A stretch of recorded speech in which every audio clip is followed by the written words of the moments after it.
Hey, what's up?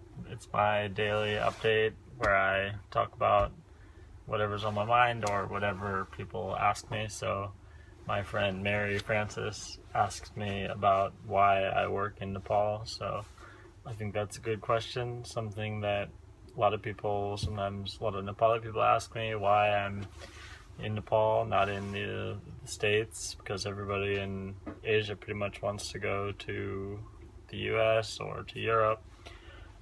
So yeah, there's a lot of reasons actually. That's why it's interesting topic. You know, it really comes down to the first time I went, I was 18, and I think that I got inspired by seeing the youth there. Working in like an orphanage, and I was there for 3 months the first time I went.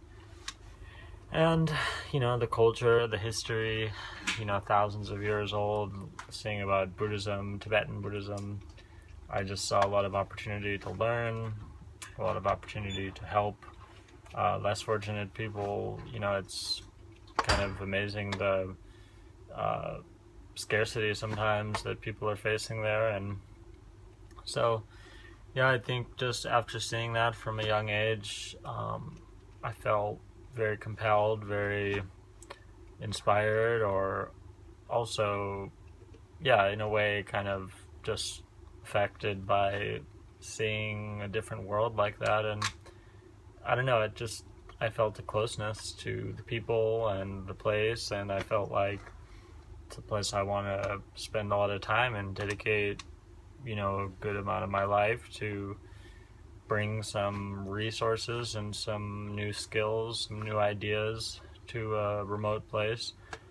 And so, yeah, I've just always felt a strong connection that I can do some good work there, and I can make a big impact in the world if I focus energy there. And it's a lot of challenges every day, every year. I've faced some big issues, but I keep going because I still have that same motivation, like to help people and use my the blessing of being born in the West, try to dedicate that opportunity to people in a developing country, to try to represent people that are pretty much forgotten. I mean, the interesting thing I've seen is that when people from remote parts of Asia leave or go to the West, they don't want to dedicate their lives to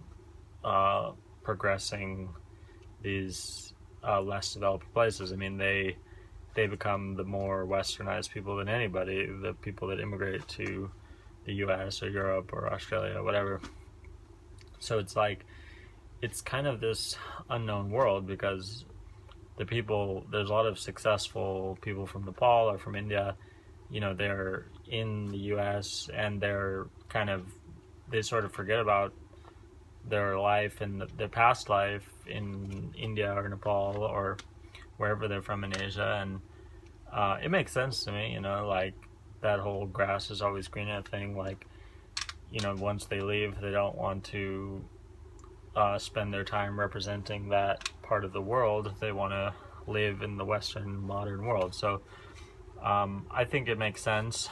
I'm not blaming or criticizing those people. I think it's just a psychological phenomenon that once you leave, you don't want to participate in something that you've already sort of advanced beyond or something. But so that's why I feel like I have a unique position, not like a white savior thing, but just like the fact that I've seen this condition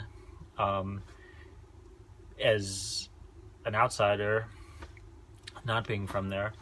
I think I have a opportunity and I have a passion to bring sort of a bridge between the East and the West, and the developed and the developing worlds. Also, what's really interesting for me is this whole China, India, global development forecast for the new global economy. Like, it seems that it just seems that in Asia there's kind of a whole new world, and yeah, I'm just excited to be on the front line, the cutting edge of that new world, of this sort of India, China dominant world. I mean, it's nothing against Europe or the States. You know, I'm proud to be American and Western. You know, I have no problem with Western countries, but they've been in power for a long time, and it's very fascinating that we have this time now where the Eastern world economies like Thailand, where I am now, and China and India are taking over. So it seems to me that it's worth the investment of my time and energy to become an expert in this new economy, this new developed world. So yeah, that's kind of why I think long term it will be like just good use of time, and something that isn't just benefiting people in Asia but also benefiting Western people, helping just helping the process of this globalized world where East and West have to, it's not about who is more powerful, it's just about coming together and being a combined power together. So I think there'll be some advantage to the experience that I have. So that's why I think it can be useful to many people, and I'm happy to be here, kind of in the Wild West kind of feeling, but in the East, Wild East. And yeah, I think a lot of people that live out here, you know, the expat people, feel the same way. It's just kind of a new world, and I do miss the States, but I feel very happy to be a part of something that is less known, and it's been awesome. So thanks for listening to my subject for the day, and I'll be back tomorrow with something else. You can ask me something you want me to talk about, anything. I'm happy to discuss whatever. So yeah, thanks for checking this out. Talk to you later.